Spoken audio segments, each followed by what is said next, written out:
छत्तीसगढ़ में युक्तियुक्तकरण नीति को लेकर शिक्षक और सरकार आमने सामने है। एक और शिक्षक संगठन इसे शिक्षा व्यवस्था पर हमला मान रहे हैं, वहीं सरकार इसे सुधार की दिशा में जरूरी कदम बता रही है। शिक्षक लगातार विरोध कर रहे हैं, कभी काली पट्टी पहनकर तो कभी कोर्ट का दरवाजा खटखटाकर। वे दावा करते हैं कि इस नीति से हजारों स्कूल बंद हो सकते हैं, लाखों बच्चों की पढ़ाई पर असर भी पड़ेगा और रोजगार के अवसर घटेंगे।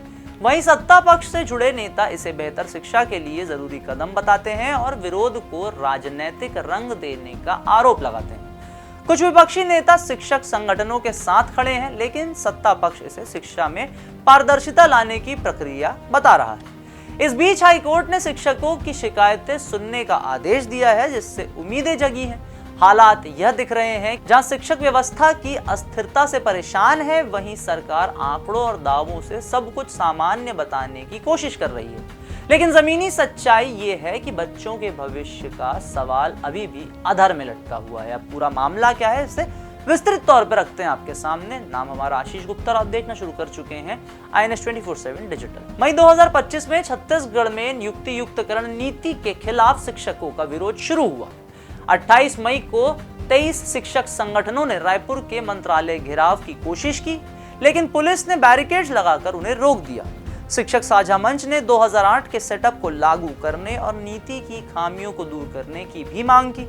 संगठन के नेता वीरेंद्र दुबे ने कहा कि यह नीति शिक्षा व्यवस्था को दाल भात केंद्र बना रही है। शिक्षकों ने आरोप लगाया कि 10,463 स्कूल बंद हो सकते हैं और 44,000 शिक्षकों के पद खत्म हो जाएंगे। आंकड़ा जो है एग्जैक्टली स्पेसिफिक नहीं है, लेकिन इसी के आसपास का आंकड़ा बार बार हर जगह सुनने को मिल रहा है, जिससे बच्चों की पढ़ाई पर और रोजगार पर भी असर पड़ेगा। कांग्रेस ने भी शिक्षकों का साथ दिया है, लेकिन सरकार ने दावा किया है कि केवल 166 स्कूल मर्ज होंगे और कोई स्कूल बंद नहीं होगा। शिक्षकों ने इसे गलत बताया है और कहा कि प्रक्रिया में पारदर्शिता की भारी कमी है।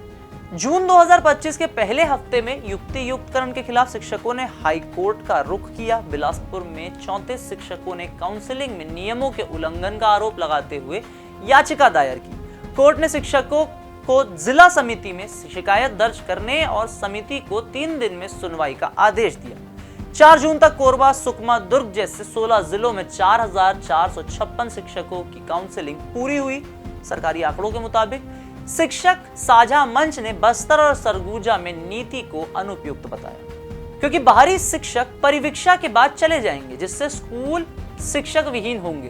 कांग्रेस नेता रविंद्र चौबे ने कहा यह नीति शिक्षा की गुणवत्ता को नुकसान पहुंचाएगी, जबकि डिप्टी सीएम विजय शर्मा ने दावा किया कि एक भी स्कूल बंद नहीं हो रहा है। 16 जून को नए शिक्षा सत्र की शुरुआत पर शिक्षकों ने काली पट्टी बांधकर शांतिपूर्ण विरोध किया। शिक्षक साझा मंच के डॉक्टर गिरीश केसकर ने कहा कि युक्तियुक्तकरण से शिक्षकों की उपलब्धता असंतुलित हो रही है, जिससे पढ़ाई प्रभावित होगी। 8,000 से ज्यादा शिक्षकों ने जिले में प्रदर्शन किया, मांग की कि नीति की खामियां दूर हो और शिक्षा की गुणवत्ता बनी रहे। पूर्व सीएम भूपेश बघेल ने सरकार पर शिक्षा और आदिवासियों के खिलाफ होने का आरोप लगाया। दावा किया कि स्कूल बंद होने से ड्रॉप आउट बढ़ेगा। शिक्षा मंत्री केदार कश्यप ने जवाब दिया कि युक्तियुक्तकरण से शिक्षा बेहतर हो रही है और शिक्षकों को निर्णय लेना होगा। उन्होंने बघेल पर राजनीतिकरण का आरोप लगाया। शिक्षक संगठन ने चेतावनी दी है कि मांगे न मानी गई तो आंदोलन की रफ्तार और तेज हो सकती है। अब आज की तिथि पर आते 17 जून 2025, जब शिक्षक डीईओ कार्यालय में शिकायतें जमा करा सकते हैं। हाईकोर्ट के आदेश के बाद जिला समिति को शिकायतें सुनने का निर्देश है। शिक्षकों का कहना है कि 2008 का सेटअप लागू हो और बस्तर जैसे क्षेत्रों में स्थानीय शिक्षकों को प्राथमिकता मिले। कश्यप ने अवैध अतिक्रमण और धर्मांतरण पर सख्ती की बात कही, लेकिन युक्तियुक्तकरण पर शिक्षकों की मांगों को नजरअंदाज करने का आरोप लग रहा है। भूपेश बघेल ने राज्यपाल और विधानसभा अध्यक्ष पर सवाल उठाए, जिससे कश्यप ने तुल देना बताया। पेंड्रा में पहले दिन स्कूलों में शिक्षक गायब मिले, जिससे अभिभावक भी नाराज मिले। शिक्षा साझा मंच ने चरणबद्ध आंदोलन की चेतावनी दे दी है, जबकि सरकार 1215 एकल शिक्षकीय स्कूलों को ठीक करने का दावा कर रही है।